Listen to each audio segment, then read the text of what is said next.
എല്ലാ വിദ്യാർത്ഥികൾക്കും പുതിയൊരു വീഡിയോയിലേക്ക് സ്വാഗതം. ഈ വർഷത്തെ +1 ഹയർ സെക്കൻഡറി മെറിറ്റ് കോട്ട അതുപോലെ തന്നെ മോഡൽ റെസിഡൻഷ്യൽ സ്കൂളുകളിലേക്കുള്ള പ്രവേശനത്തിനായിട്ടുള്ള സപ്ലിമെൻ്ററി ഘട്ട അലോട്ട്മെൻറ്റിനായിട്ടുള്ള അപേക്ഷകൾ നാളെ മുതൽ ആരംഭിക്കും. അപ്പോൾ വിദ്യാർത്ഥികൾക്ക് എങ്ങനെയാണ് അപേക്ഷിക്കേണ്ടത്, അപേക്ഷ സമർപ്പിക്കും മുമ്പായിട്ട് നിങ്ങൾ ശ്രദ്ധിക്കേണ്ട കാര്യങ്ങൾ എന്തൊക്കെയാണെന്ന് പറയാം. അപ്പോൾ വിദ്യാർത്ഥികൾ അഡ്മിഷൻ ആഗ്രഹിക്കുന്നത്, അതായത് നിങ്ങൾക്ക് ഏത് സ്കൂളിലാണോ ഏത് കോഴ്സിലാണോ നിങ്ങൾ അഡ്മിഷൻ നേടാൻ ആഗ്രഹിക്കുന്നത് അതനുസരിച്ച് വിദ്യാർത്ഥികൾക്ക് ഓപ്ഷനുകൾ കൊടുക്കാവുന്നതാണ്. പ്രത്യേകം ശ്രദ്ധിക്കേണ്ടത്, ഈ ഒരു അപേക്ഷയിൽ ഇനി നിങ്ങൾക്ക് എഡിറ്റ് ചെയ്യാനുള്ള ഒരു സൗകര്യം ഉണ്ടാകുന്നതല്ല. അതുകൊണ്ട് തന്നെ അപേക്ഷ നൽകുന്ന സമയത്ത് അപേക്ഷയിൽ തെറ്റുകളൊന്നും വന്നിട്ടില്ല എന്നുള്ളത് കൃത്യമായിട്ട് ഉറപ്പുവരുത്തുക. അതുപോലെ നിങ്ങൾക്ക് അഡ്മിഷൻ ആഗ്രഹിക്കുന്ന സ്കൂളുകളും കോഴ്സുകളും നിങ്ങൾ നൽകിയിട്ടുണ്ട് എന്നുള്ള കാര്യം കൂടി കൃത്യമായിട്ട് ഉറപ്പുവരുത്തുക. കാരണം ഫൈനൽ സബ്മിറ്റ് ചെയ്ത് കഴിഞ്ഞാൽ പിന്നീട് യാതൊരു കാരണവശാലും ആപ്ലിക്കേഷൻ എഡിറ്റ് ചെയ്യാനോ അല്ലെങ്കിൽ എന്തെങ്കിലും ഓപ്ഷനുകൾ കൂട്ടിച്ചേർക്കാനോ പറ്റുന്നതല്ല. അതുകൊണ്ട് തന്നെ നിങ്ങൾക്ക് വേണ്ട സ്കൂൾ കോഴ്സുകൾ ഏതൊക്കെയാണ് എന്നിവ വേക്കൻസി നോക്കിയിട്ട് വേണം നിങ്ങൾ കൊടുക്കാനായിട്ട്. ചില കോഴ്സുകൾ അല്ലെങ്കിൽ ചില സ്കൂളുകളിൽ 0 വേക്കൻസി ആയിരിക്കും. അപ്പോൾ അങ്ങനെയുള്ള ആ ഒരു ഓപ്ഷനുകൾ കൊടുക്കാൻ പാടില്ല. കാരണം ഈ ഒരു ഹയർ സെക്കൻഡറി വിഭാഗത്തിൽ ഈ ഒരു 0 വേക്കൻസിയിൽ സീറ്റ് ഇല്ലെങ്കിൽ പിന്നീട് നിങ്ങൾക്ക് അവിടെ അഡ്മിഷൻ കിട്ടത്തില്ല. അപ്പോൾ അതുകൊണ്ട് തന്നെ നിങ്ങൾ ശ്രദ്ധിക്കേണ്ടത് വേക്കൻസിയുള്ള സ്കൂളുകളിലായിരിക്കും നിങ്ങൾ ഓപ്ഷൻസ് കൊടുക്കേണ്ടത്. അതുപോലെ തന്നെ ഇതുവരെ അപേക്ഷ സമർപ്പിക്കാത്ത ഒരു വിദ്യാർത്ഥി ആണെങ്കിൽ നിർബന്ധമായിട്ടും പുതിയ കാൻഡിഡേറ്റ് ലോഗിൻ ക്രിയേറ്റ് ചെയ്തുകൊണ്ട് വേണം നൽകാനായിട്ട്. അതുപോലെ തന്നെ ഒരു വിദ്യാർത്ഥിക്ക് ആവശ്യമെങ്കിൽ ഒന്നിലധികം ജില്ലയിലേക്ക് അപേക്ഷിക്കാം. അങ്ങനെയുള്ള വിദ്യാർത്ഥികൾ ഓരോ ജില്ലയിലും ഓരോ കാൻഡിഡേറ്റ് ലോഗിൻ സെപ്പറേറ്റ് ആയിട്ട് തന്നെ ക്രിയേറ്റ് ചെയ്യേണ്ടതായിട്ടുണ്ട്. അതിനുശേഷം നിങ്ങൾക്ക് കാൻഡിഡേറ്റ് ലോഗിൻ ചെയ്തുകൊണ്ട് നിങ്ങൾക്ക് നിങ്ങളുടെ ആപ്ലിക്കേഷൻ കൊടുക്കാവുന്നതാണ്. അപ്പോൾ നിങ്ങൾക്ക് ആദ്യം തന്നെ അപേക്ഷിക്കുമ്പോൾ ശ്രദ്ധിക്കേണ്ടത്, നിങ്ങൾക്ക് വേണ്ട എല്ലാവിധ ഓപ്ഷനുകളും നിങ്ങൾ നൽകാൻ ശ്രദ്ധിക്കുക. കാരണം നിങ്ങൾക്ക് പിന്നീട് പുതിയ ഓപ്ഷൻ ഫൈനൽ സബ്മിറ്റ് ചെയ്താൽ ആഡ് ചെയ്യാൻ പറ്റത്തില്ല. അതുകൊണ്ട് തന്നെ വേക്കൻസി നോക്കിയിട്ട് നിങ്ങൾക്ക് ഏതൊക്കെ സ്കൂളുകളിലേക്കാണ് അപേക്ഷിക്കേണ്ടത് ആ ഒരു സ്കൂളിൻ്റെ കോഡും പേരും കൃത്യമായിട്ട് ഒരു പേപ്പറിൽ എഴുതി വെക്കാനായിട്ട് ശ്രദ്ധിക്കുക. അപ്പോൾ അതനുസരിച്ച് നിങ്ങൾ ഓപ്ഷൻസ് കൊടുക്കാനായിട്ട് ശ്രദ്ധിക്കുക. അതുപോലെ നിങ്ങൾക്ക് വീട്ടിൽ നിന്ന് പോയിട്ട് വരാൻ പറ്റുന്ന സ്കൂളുകളും കോഴ്സുകളായിരിക്കണം വിദ്യാർത്ഥികൾ ഓപ്ഷൻസ് ആയിട്ട് ഉൾപ്പെടുത്തേണ്ടത്. ഇനി എങ്ങനെയാണ് അപേക്ഷിക്കുക എന്നുള്ള കാര്യം നോക്കാം. അപ്പോൾ നാളെ നിങ്ങൾക്ക് വെബ്സൈറ്റിൽ 2 വേക്കൻസി ലിസ്റ്റ് വരും. ഒന്ന് കാൻഡിഡേറ്റ് ലോഗിൻ SWSൻ്റെ സാധാരണ വേക്കൻസി ലിസ്റ്റാണ് വരിക. രണ്ടാമത്തേത് ഈ ഒരു മോഡൽ റെസിഡൻഷ്യൽ സ്കൂളിൻ്റെ വേക്കൻസി ലിസ്റ്റ്. ഈ ഒരു വേക്കൻസി ലിസ്റ്റ് MRS എന്ന് പറഞ്ഞുകൊണ്ട് കാണാനായിട്ട് സാധിക്കും. അങ്ങനെ 2 വേക്കൻസി ലിസ്റ്റുകളാണ് കാണാനായിട്ട് പറ്റുക.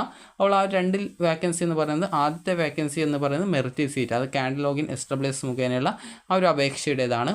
രണ്ടാമത്തേത് മോഡൽ റെസിഡൻഷ്യൽ സ്കൂളിലേക്കുള്ള അപേക്ഷയുടേതാണ്.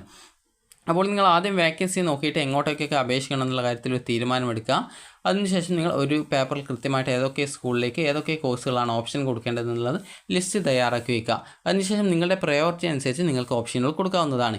ഇനി ഇതുവരെ അപേക്ഷ സമർപ്പിക്കാത്ത വിദ്യാർത്ഥികൾ ആണെങ്കിൽ കാൻഡിഡേറ്റ് ലോഗിൻ ക്രിയേറ്റ് ചെയ്തുകൊണ്ട്, അത് ക്രിയേറ്റ് കാൻഡിഡേറ്റ് ലോഗിൻ SWS അതുപോലെ കാൻഡിഡേറ്റ് ലോഗിൻ MRS എന്ന് പറഞ്ഞുകൊണ്ട് കാണാം. MRS എന്ന് പറഞ്ഞാൽ മോഡൽ റെസിഡൻഷ്യൽ സ്കൂളുകളിലേക്കുള്ള അഡ്മിഷനാണ് MRS എന്നതുകൊണ്ട് ഉദ്ദേശിക്കുന്നത്. അതുപോലെ തന്നെ SWS ആണെങ്കിൽ സാധാരണ +1ൻ്റെ അലോട്ട്മെൻ്റ് ആണ്. അപ്പോൾ നിങ്ങൾ അതിൽ കൃത്യമായിട്ട്, അതായത് ക്രിയേറ്റ് കാൻഡിഡേറ്റ് ലോഗിൻ എന്നുവഴി ആ ഒരു ലിങ്ക് മുഖേന നിങ്ങൾക്ക് ഇതുവരെ അപേക്ഷിക്കാത്തവർക്ക് വേണമെങ്കിൽ അല്ലെങ്കിൽ മറ്റൊരു ജില്ലയിലേക്ക് കൂടി അപേക്ഷിക്കേണ്ടവർക്ക് അങ്ങനെ പുതിയ കാൻഡിഡേറ്റ് ലോഗിൻ ക്രിയേറ്റ് ചെയ്യാവുന്നതാണ്. അതുപോലെ തന്നെ ഇതുവരെ അപേക്ഷ ഓൾറെഡി സമർപ്പിച്ചു എന്നാൽ അലോട്ട്മെൻറ്റ് കിട്ടി, എന്നാൽ അപേക്ഷയിൽ തെറ്റ് കാരണം അഡ്മിഷൻ കിട്ടിയിട്ടില്ല, അതുപോലെ ഇതുവരെ അപേക്ഷിച്ചു അലോട്ട്മെൻറ്റ് കിട്ടിയിട്ടില്ല, അങ്ങനെയൊക്കെ ഉള്ള വിദ്യാർത്ഥികളാണെങ്കിൽ കാൻഡിഡേറ്റ് ലോഗിൻ SWS എന്നുള്ള ലിങ്ക് കാണാം. ആ ഒരു ലിങ്ക് മുഖേന ഈ ഒരു മെറിറ്റ് സീറ്റിലേക്കും അതുപോലെ കാൻഡിഡേറ്റ് ലോഗിൻ MRS ലിങ്ക് മുഖേന മോഡൽ റെസിഡൻഷ്യൽ സ്കൂളുകളിലേക്കുമുള്ള അപേക്ഷ കൊടുക്കാവുന്നതാണ്.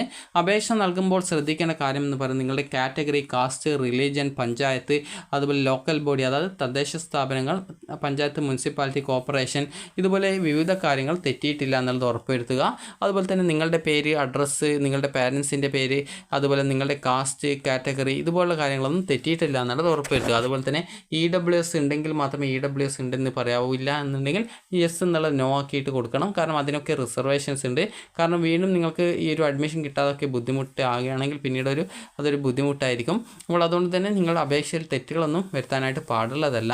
അതുപോലെ തന്നെ ഓപ്ഷൻ നൽകുന്ന സമയത്ത് വേക്കൻസിയുള്ള ഓപ്ഷനുകളായിരിക്കണം കൊടുക്കേണ്ടത്. വേക്കൻസി ഇല്ലാതെ 0 വേക്കൻസി ഒക്കെ ആണെങ്കിൽ അതൊന്നും ഓപ്ഷനായിട്ട് കൊടുക്കരുത്. കാരണം അലോട്ട്മെൻറ്റ് കിട്ടില്ല. ഹയർ സെക്കൻഡറിയിൽ അത് കിട്ടില്ല എന്നുള്ള കാര്യം നിങ്ങൾ ശ്രദ്ധിക്കുക.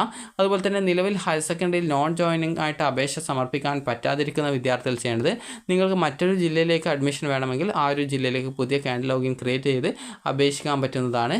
അതുപോലെ തന്നെ അങ്ങനെയുള്ള വിദ്യാർത്ഥികൾ വൊക്കേഷണൽ ഹയർ സെക്കൻഡറിയിലേക്കുള്ള അലോട്ട്മെൻറ്റിനായിട്ടുള്ള അപേക്ഷ സമർപ്പിക്കേണ്ടതാണ്.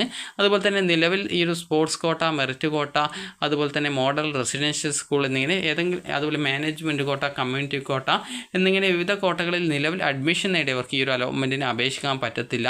അതുകൊണ്ട് തന്നെ ഇതുവരെ അലോട്ട്മെൻറ്റ് കിട്ടാത്ത വിദ്യാർത്ഥികൾ, ഇതുവരെ എവിടെയും അഡ്മിഷൻ നേടാതിരുന്ന, അതായത് ഒരു +1 അഡ്മിഷൻ നേടാതിരുന്ന വിദ്യാർത്ഥികൾ, അതുപോലെ തന്നെ ഇതുവരെ അലോട്ട്മെൻറ്റിന് അപേക്ഷിച്ചിട്ട് അപേക്ഷയിലെ തെറ്റ് കാരണം അഡ്മിഷൻ കിട്ടാത്തവർ, അതുപോലെ തന്നെ അപേക്ഷ ഇതുവരെ നൽകാൻ പറ്റാതിരുന്ന വിദ്യാർത്ഥികൾ എന്നിങ്ങനെ വിവിധ വിഭാഗങ്ങളിലായിട്ടുള്ള വിദ്യാർത്ഥികൾക്ക് ഈ ഒരു അപേക്ഷ സമർപ്പിക്കാവുന്നതാണ്. അപ്പോൾ നാളെ മുതൽ ജൂൺ 30 വൈകുന്നേരം 5 മണി വരെയാണ് ഈ ഒരു അപേക്ഷ സമർപ്പിക്കാൻ സാധിക്കുക.